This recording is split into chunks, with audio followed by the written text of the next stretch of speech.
को आप फॉलो करती हैं, जिनसे आप सीखती हैं, उनके नाम बताना चाहेंगे? हाँ, सबसे पहले तो BTS। बोला कि मैं इंग्लिश गाने देखती थी, तो वही देख देख के मैं गाने की कोशिश करती थी।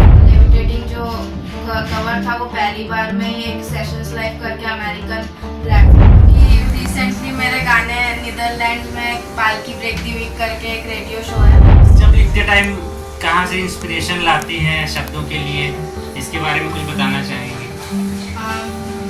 एक्चुअली मेरे को लगता है मेरी फैंटेसी बहुत सारी।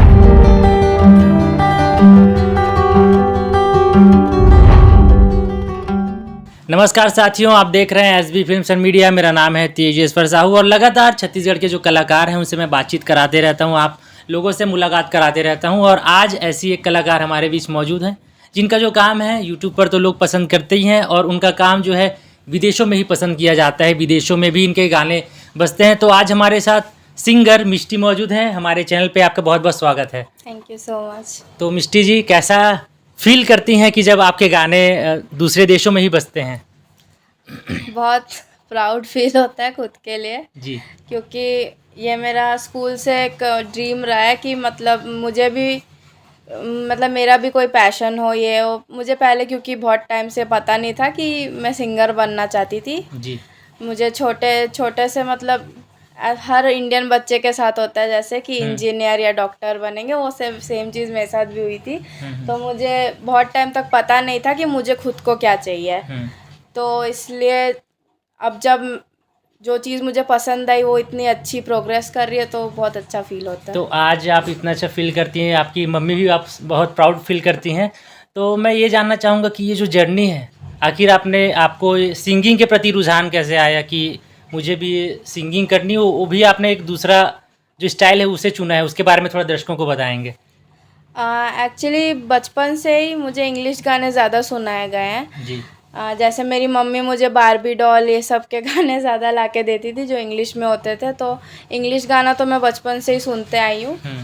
और म्यूज़िक में डायरेक्टली नहीं, पर मेरा हम ऐसे रहा, बैकग्राउंड एक रहा है क्योंकि मैंने सिंथेसाइज़र में डिप्लोमा किया है। ओके। और ऐसे ही क्लासिकल डांस ये सब में तो म्यूज़िक के अंदर मैं एक टाइप से थी हमेशा से, क्योंकि आप डांस भी करते हैं तो भी म्यूज़िक के थ्रू होता है। हाँ, और सिंथेसाइज़र प्ले करती थी, तो एक म्यूज़िक लाइन में मैं पहले से थोड़ा सा थी। तो ये आपने कब डिप्लोमा कर लिया था? ये मेरे क्लास 10 तक आते आते सारे कंप्लीट हो गए थे। तो मैं बहुत छोटे से ये सब क्लासेस में मेरी मम्मी ने मुझे घुसा के रखा है। और तो ये सब में थी, तो मुझे लगता था कि सिंगिंग भी मुझे पसंद ही थी, पर मुझे लगता था मैं गा नहीं पाती, तो इसलिए नहीं गाती थी। पर फिर मुझे धीरे धीरे दूसरे सिंगर वेस्टर्न आर्टिस्ट को देख देख के मुझे भी इंटरेस्ट बढ़ गया गाने का, तो फिर मैंने भी सिंगिंग चालू कर दी। तो पहला जो परफॉर्मेंस अगर स्कूल में आपने दी हो अपने जो गाने की, अंग्रेजी गाने की, तो क्या वो परफॉर्मेंस रही होगी, आपको याद है? आप एक्चुअली पहला परफॉर्मेंस मैंने अपने कॉलेज में ही दिया है। जी। स्कूल में क्योंकि एक्चुअली एंड तक मुझे पता ही नहीं था मुझे सिंगर बनना है। हाँ। जब तक मैंने रियलाइज़ किया बहुत लेट हो चुका था। मैं साइंस ले चुकी थी एज ए फील्ड। ओके। और और मैं नीट की तैयारी कर रही थी, तभी मुझे अचानक से सिंगर बनने का इच्छा किया, क्योंकि मुझे उसमें एक अजीब फ्रीनेस और फ्रीडम फील होता था। तो मैंने तभी सिंगर बनना सोचा था, और फर्स्ट टाइम मैंने परफॉर्म मेरे कॉलेज में एनुअल डे में किया था। तो अभी आप क्या पढ़ाई करती हैं, इसके बारे में ऑडियंस को बताना चाहेंगे? मैं बैचलर्स इन फिजियोथेरेपी कर रही हूँ अभी, उसमें 3rd ईयर में हूँ मैं। ओके। और उसको मैनेज करते हुए अपने पैशन को भी आप फॉलो करती हैं, तो ये कितना स्ट्रगल रहता है इस चीज़ में? कैसे उसके लिए समय निकाल पाती हैं? स्ट्रगल तो रहता है, उसके लिए समय भी निकालना पड़ता है क्योंकि दोनों ही इम्पोर्टेंट है। और हमने सुना है कि जो मेडिकल की पढ़ाई है उसमें तो काफ़ी समय लगता है। दूसरी बात, उसमें जो स्टूडेंट हैं उनको और मेहनत करनी पड़ती है पढ़ाई में। उसके अलावा भी आप सिंगिंग में मेहनत कर रही हैं। जी, क्योंकि मेडिकल फील्ड तो एक ऐसे रिस्पॉन्सिबिलिटी है, उसके लिए if you are not responsible उसको नहीं कर पाएंगे। जी। तो वहाँ पे रिस्पॉन्सिबल बनना पड़ता है, और सिंगिंग मेरा पैशन है तो उसके लिए भी मुझे रिस्पॉन्सिबिलिटी दिखानी पड़ती है। तो इसलिए दोनों को बैलेंस करने के अलावा और कोई ऑप्शन है नहीं मेरे मतलब कहीं ना कहीं अगर आपका ये पैशन है, ऑडियंस अगर आपका ये चीज़ पैशन है तो आपको समय निकालना पड़ेगा, क्योंकि अगर आपको उसको फॉलो भी करना है और अपना जो एक प्रोफेशनल लाइफ है और एक पैशन का लाइफ है, दोनों अलग अलग चीज़ें हैं, लेकिन उसको फॉलो करना है दोनों चीज़ों को, तो आप इसको बखूबी निभा रही हैं जैसा मैं सुन पाता हूँ। और मैं ये भी जानना चाहूँगा कि कौन कौन से जो विदेशी आर्टिस्ट हैं, चाहे सिंगर म्यूजिशियन हो, जिनको आप फॉलो करती हैं, जिनसे आप सीखती हैं, उनके नाम बताना चाहेंगी? हाँ, सबसे पहले तो BTS, जी। क्योंकि उन सब मेन क्रेडिट उन्हीं को जाता है, उन्हीं से मुझे इंस्पिरेशन मिली थी, जी। क्योंकि मैंने देखा था कि उनके भी वो भी बहुत ऐसे छोटे लेवल्स से बहुत बड़े आर्टिस्ट जी। बने हैं, तो वो मुझे बहुत इंस्पायरिंग लगा। मुझे लगा ये भी तो नॉर्मल लड़कों से फिर एक इतने बड़ा बॉय बैंड बने हैं, तो मैं भी कर सकती हूँ ये, तो सबसे बड़ी इंस्पिरेशन वही है। तो आप कब से BTS फॉलो कर रही हैं, कब से उनको देख रही हैं? मुझे 5-6 साल से ज़्यादा हो चुका है। लॉकडाउन के समय से अगर? उसके पहले से। अच्छा, उसके पहले से। हाँ। तो एक तो BTS हो गया, और कोई जिनके गाने आप सुनती हो? Ariana Grande. ओके। और बचपन से मैं और मेरे भैया बहुत इंग्लिश गाने में, जैसे कि मैंने बताया, मैं बचपन से इंग्लिश गाने ज़्यादा सुनी हूँ, तो मैं और मेरा भाई लिंकिन पार्क और एवरिल लिविन और बहुत सारे ऐसे आर्टिस्ट हैं जिनके बचपन से इंग्लिश गाने ज़्यादा सुने हैं, तो ये सब एक तरह से इंस्पिरेशन है मेरे। तो बातचीत तो चलती रहेगी, इस बीच मैं आपसे कोई गाना सुनना चाहूँगा जो बचपन में आप अपने भाई के साथ बहुत गुनगुनाया करती रही होंगी, वो कोई गाना सुना दीजिए। या और कोई दूसरा कोई गाना, इंटरव्यू के बीच में एक गाना भी हो जाए। अच्छा ठीक है, ये गाना है डैंडोलाइंस नाम का, ये मुझे बहुत पसंद है। जी। ये पुराना नहीं है, नया है, पर ये मुझे बहुत पसंद है। ठीक है। Maybe it's the way you say my name. Maybe it's the way you play your games. But it's so good. I've never known anybody like you. But it's so good. I've never dreamed of nobody like you.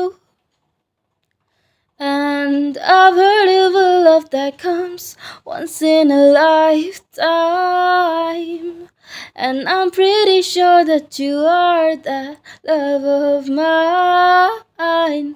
'Cause I'm in the fields of dandelions, wishing on everyone that you'd be mine. Mine. And I see forever in your eyes. I feel okay when I see you smile. Smile. Wishing on dandelions all of the time. Praying to God that one day you'll be mine. Wishing on dandelions all of the time. All of the time. क्या बात है। तो बातचीत को आगे बढ़ाते हुए अब हम यहाँ से जानेंगे कि आपने तो जब गाना सीखना शुरू किया तो इनिशियल स्टेज पे कैसे, मतलब दूसरों को देख देख के जो है गाने को गाती थी, या कैसे फिर अपने आवाज़ को लोगों तक पहुँचाना शुरू किया, चाहे इंस्टाग्राम के माध्यम से शुरू किया हो या यूट्यूब से शुरू किया हो, कैसे मतलब इसको शुरू किया? पहले तो मैं क्या बोलती, मुझे इंग्लिश में गाने के इंटरेस्ट आया, तो मैं जैसे मैंने बोला कि मैं इंग्लिश गाने देखती थी, तो वही देख देख के मैं गाने की कोशिश करती थी, जैसे सभी करते हैं जी। तो फिर उसके कैरियोके वीडियोस आते थे यूट्यूब में मुझे, तो वो देख देख के मैं उसमें गाने की कोशिश करती लिरिक्स थी। वहाँ से हाँ, लिरिक्स देख देख के गाने की कोशिश करती थी। तो एक गाने में अरे तो मैं अच्छा गा रही हूँ करके, तो ऐसे ही करके मैं धीरे धीरे प्रैक्टिस करने लगी, और फिर मैं वैसे वोकल एक्सरसाइजेस ये वो देखने की, मुझे गाने सीखने का बहुत इंटरेस्ट हो गया, तो फिर वैसे ही कर करके मैंने मोस्टली गाने सीखे हैं। तो फिर यूट्यूब में आपने अपना वीडियो डालना शुरू किया? हाँ, वीडियो मेरा अपना पहला वीडियो लेविटेटिंग सबसे पहले डाला था। ये कौन सा सन की बात? दुआ लिपा का गाना है एक। तो ये कब आपने अपलोड किया होगा? ये कोविड के टाइम पे हुआ था, जब हम घर पे रहते थे, तो तब मैं सोची कि अभी थोड़ा मैं सोची गाना सीख ही रही हूँ तो डालती हूँ गा गा के तो वहाँ से फिर ये जर्नी शुरू हो गई। हाँ, वो मेरा लेविटेटिंग जो कवर था वो पहली बार में ही एक सेशंस लाइव करके अमेरिकन प्लेटफॉर्म है जो सिंगर्स का लाइव स्ट्रीम प्लेटफॉर्म है। उन्होंने खुद मेरे को मैसेज और कमेंट किया था ताकि आप हमारे प्लेटफॉर्म से गाइए, तो वही एक साइन था मेरे सिंगिंग जर्नी तो का सबसे वहीं से बड़ा। फिर आपका जो है स्पार्क हुआ कि अब वो जी। विदेश तक पहुंच गया, क्योंकि आपने जो जी, जी। लेविटेटिंग का जो वो किया था, कवर सॉन्ग बनाया था, वो जी। वहीं से ही आपको बाहर का जो है ऑफ़र आने लगे। जी। उसके बाद फिर कौन कौन से ऑफ़र कहाँ कहाँ से आए? फिर उसके बाद तो मैं बहुत टाइम सेशंस लाइव में मेरे लाइव होते थे, हर वीक ऐसे लाइव होते थे और उसमें बहुत अच्छा फीडबैक मिला वहाँ पे। जो ये लॉकडाउन के दौरान ही? हाँ जी, ये लॉकडाउन के दौरान हुआ था। जी। वहाँ पे ऑलरेडी मुझसे बहुत बड़े बड़े सिंगर्स जो एस्टेब्लिश सिंगर थे वहाँ पे, वो लोग भी मतलब मेरे लाइव ज्वाइन कर करके उसमें बहुत अप्रिशिएट करते थे। तो कोई फिर कमेंट्स कर रहा हो, जी कोई कुछ जी बातें जी कर रहा हो? बहुत व्यूज़ मतलब व्यूज़ में वहाँ पे स्टिकर्स के वे में अप्रिशिएशन हाँ, होता था जी। उस, तो वो सब बहुत मिलता था वहाँ पे, तो उससे मेरा और इनकरेजमेंट हुआ है। तो फिर मैंने सोचा अब मुझे खुद के गाने भी बनाने चाहिए, तो उसके बाद मैंने खुद के गाने निकले चालू किए। और अभी मेरे लकी हूँ कि अभी मेरे गाने बाहर के प्रोड्यूसर्स भी बनाना चाहते हैं मेरे साथ गाना। तो अरे वाह! मतलब बाहर के जो मतलब विदेश के? जी। तो ये क्या वो उसी प्लेटफॉर्म के माध्यम से ये संभव हुआ होगा, स्टार्ट सब उसी के कारण जहाँ से आप लाइव करते जी थे? जी मेरा जर्नी वहीं से बिगेन हुआ तो है। अभी कौन कौन से जो आर्टिस्ट हैं उनके साथ आप जुड़ी हुई हैं उस प्लेटफॉर्म में, जो लोग आए होंगे उनके साथ अभी भी कनेक्शन है? अभी वो प्लेटफॉर्म तो अनफॉर्चुनेटली बंद हो चुका है। ओके। पर हाँ, कुछ वहाँ के आर्टिस्ट हैं जो अभी भी मेरे साथ इंस्टाग्राम में फ्रेंड्स हैं, तो तो उनसे उनके साथ अभी जुड़ के काम करने की बातचीत चलती होगी? नहीं, अब वो एक्चुअली उनसे अभी वो कवर आर्टिस्ट है मोस्टली, ओके। तो वो उनका वैसा नहीं है कि वो खुद के ओरिजिनल गाने- के लिए काम नहीं नहीं करते? नहीं, पर वो बहुत सपोर्टिव है। वो अभी भी मतलब मेरे यूट्यूब वीडियोस में कमेंट करते हैं और अच्छे फीडबैक देते हैं। तो ठीक है, अभी तो कितने गाने आपने खुद के जो बना लिए होंगे? अभी मेरे टोटल 5 सॉन्ग्स तो हो चुके हैं। तो उनका जो प्रोडक्शन कहाँ पर होता है, म्यूजिक प्रोडक्शन? मैं मतलब म्यूज़िक के रिकॉर्डिंग और कंपोजिशन जो राइटिंग वाइटिंग सब मैं खुद ही करती हूँ। जो मेन प्रोडक्शन का म्यूज़िक का काम रहता है वो प्रोड्यूसर्स करते हैं, जो मेरे म्यूज़िक प्रोड्यूसर है, तो वो अपने ही एरिया में करते हैं। तो आप यहाँ से अपना वोकल हाँ, भेज देते हैं? यहाँ से मैं मतलब सॉन्ग राइटिंग वोकल सब मैं यहाँ से सेंड कर देती हूँ उनको, और वोकल चेन वेन बना के सेंड कर देती हूँ। वो अपना वहाँ से प्रोड्यूस करके मास्टरिंग करते हैं। तो ये जो स्पॉटिफाई हो गया और ये सारे प्लेटफॉर्म्स में आपके गाने जो हैं जी मौजूद होंगे मतलब? जी है। तो क्या नाम से अगर कोई गाना ऑडियंस सर्च करना चाहे, सुनना चाहे, तो क्या कुछ बताना चाहेंगे? हाँ, मेरा गाना MISSHTY सर्च करने से सब जगह मिल एक जाएगा। आर्टिस्ट का एक वो होता है नाम, वहाँ से बहुत जी। सारे गाने तो जी, आपने मेरा बता दिया। मिष्टी लिख देने से सब जगह आ हाँ, जाएगा। आ जाएगा। हाँ। और आपको अगर कोई इंस्टाग्राम पे देखना चाहता है, इंस्टाग्राम पे फॉलो करना चाहता है, यूट्यूब पे देखना चाहता हो, तो क्या क्या है वो भी बता दीजिए। इंस्टाग्राम पे मेरा वहाँ पे भी आप मिष्टी लिखेंगे तो आ जाएगा, हाँ। और यूट्यूब में भी मिष्टी लिखेंगे तो आ तो जाएगा। मिष्टी लिखने से आपको सारे प्लेटफॉर्म पे लोग खोज सकते हैं, जी और वहाँ पर भी जो है ऑडियंस से कनेक्शन आपका रहता होगा। तो जो छत्तीसगढ़ के जो लोग हैं, छत्तीसगढ़ में जब आपके जो कॉलेज है वहाँ पर भी आपके फ्रेंड्स आपके गाने बीच बीच में सुनने को बोलते होंगे कि, या स्टेज परफॉर्मेंस में भी आप करती होंगी, तो क्या है फ्रेंड्स सर्कल में कैसा एक रहता है कि हमारी बीच की एक फ्रेंड सिंगर है तो, और उसके गाने विदेशों में बजते हैं? मुझे कॉलेज में तो इस चीज़ के लिए बहुत ज़्यादा अप्रिशिएशन मिलता है मेरे फ्रेंड्स से। जी। अनफॉर्चुनेटली मेरे कॉलेज वाले उतना क्योंकि मेडिकल फील्ड में हूँ तो उतना मतलब कल्चरल एक्टिविटीज़ में वो नहीं रहते, बट मेरे फ्रेंड सर्कल और टीचर्स भी मोस्टली बहुत सारे टीचर्स भी बहुत सपोर्ट करते हैं मुझे मेरे सिंगिंग के लिए, और मेरे फ्रेंड्स तो बहुत ज़्यादा ही करते हैं, वो सबसे पहले रहते हैं कमेंट और लाइक करने के लिए। तो यही हम चाहते हैं कि लगातार आप ऐसी ग्रो करें, आपकी जो आवाज़ है अभी विदेशों तक पहुंची, सब लोगों तक पहुंचे, ये हम चाहते हैं।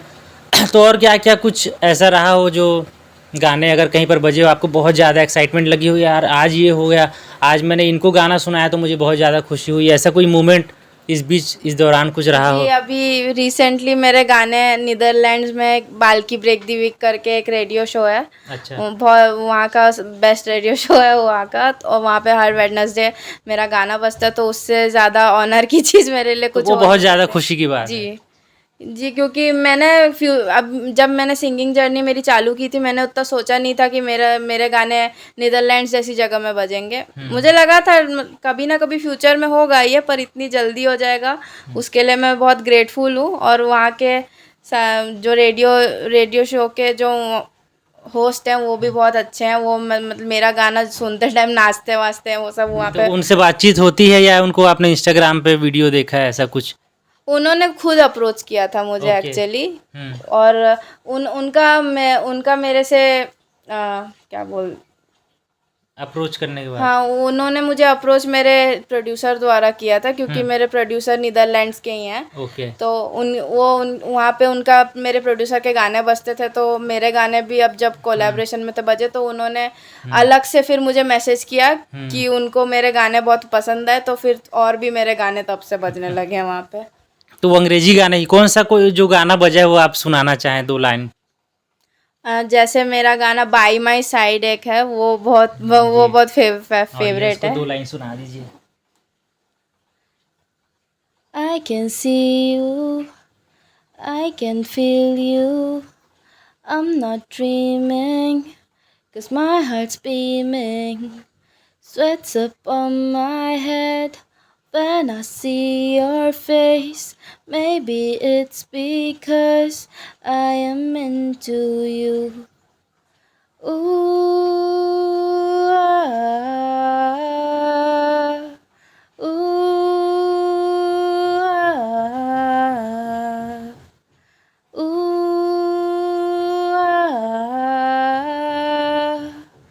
ooh, I wish you were near. Baby, I don't know what I'd do if I didn't see you everywhere. बहुत बढ़िया। मैं बस ये जानना चाहूँगा कि इतने कम उम्र में इतने बढ़िया गाने बनाना और लिरिक्स आप खुद लिखती हैं, तो लिरिक्स जब लिखते टाइम कहाँ से इंस्पिरेशन लाती हैं शब्दों के लिए, इसके बारे में कुछ बताना चाहेंगे? मेरे एक्चुअली मेरे को लगता है मेरी फैंटेसी बहुत ज़्यादा है। मेरी मम्मी से ही आती है ये स्किल मेरे को, क्योंकि मेरी मम्मी ऑथर है, तो राइटिंग का और अपने दिमाग में कहानी बनाने का बहुत स्किल मिला है मुझे जेनेटिक्स में। तो उसी से मैं, जो मुझे एक टाइप का थीम एक पसंद है कि डिस्टेंट, मतलब मेरे गानों में मोस्टली यही थीम रहता है कि समथिंग फैंटेसी से रिलेटेड। जैसे मेरा बाय माई साइड और एवरीवेयर जो गाने हैं, वो एक ऐसा थीम पे बेस्ड है, मतलब 2 इंसान जो एक दूसरे को जानते नहीं हैं, पर दुनिया के कोई भी पार्ट में रहने से उनको फील होता है कि मेरे लिए कोई है इस दुनिया में। ओके। उस मतलब इस टाइप के फैंटेसी या इस टाइप की एक क्रिएटिव वर्ल्ड आप बना करके उसको जी शब्दों में डाल देती हैं। जी तो इसके कारण एक अलग तरीके का एहसास लोगों को शायद मिलता होगा, क्योंकि रियलिस्टिक से बहुत अलग ले जा करके आप उनको एक ड्रीमी वर्ल्ड अपने गाने में दिखाती हैं। शायद इसी कारण से जो बाहरी देशों में आपके गाने बज रहे हैं।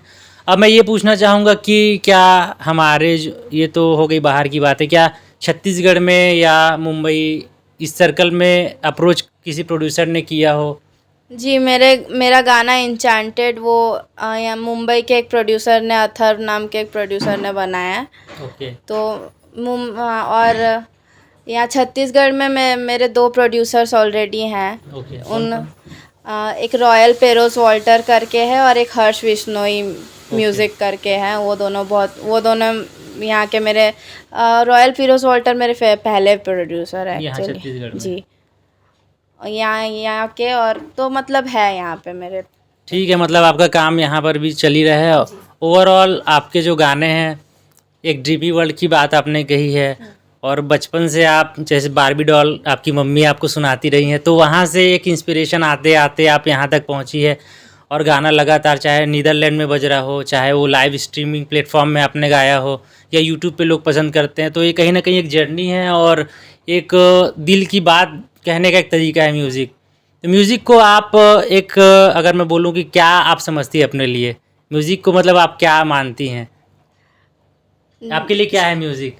जैसे सांस लेना ज़रूरी है मेरे लिए म्यूज़िक ज़रूरी है, क्योंकि मैं एक दिन भी नहीं जाता जब मेरे कान में ईयरफोन्स ना हो ओके। और मैं गाना ना सुन रही हूँ, क्योंकि वैसा मैं नहीं करती तो मुझे लगता है कि मैंने ज़्यादा सांस नहीं लिया आज।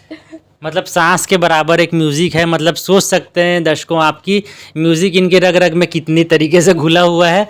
तो ये तो आपकी जो क्रिएटिविटी है, मैं चाहता हूँ कि पूरे यहाँ के जो भिलाई के लोग हैं वो लोग इसको पसंद करें, और आपके जो गाने हैं उनको आपने प्लेटफॉर्म अपना बता दिया है, तो वहाँ पर पे जा कर के आप इनके गानों को सुने, प्यार दें, और ऐसे ही इंटरव्यूज़ के लिए और ऐसे ही बातों के लिए, ऐसे ही कलाकारों से लगातार भेंट मुलाकात करने के लिए चैनल को सब्सक्राइब कर लीजिए। और मैं आखिर में कहना चाहूँगा कि आप ऑडियंस को क्या बोलना चाहेंगे?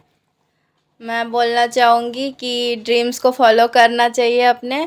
थोड़ी रुकावटें सबको आती हैं, पर if you don't give up everything is possible. बस, तो साथियों इनके जो मंत्र है उसको आप भी फॉलो करिए और चैनल को सब्सक्राइब करिए। मिलते हैं नेक्स्ट वीडियो में, तब तक के लिए धन्यवाद, नमस्कार, जय जोहार। चलिए।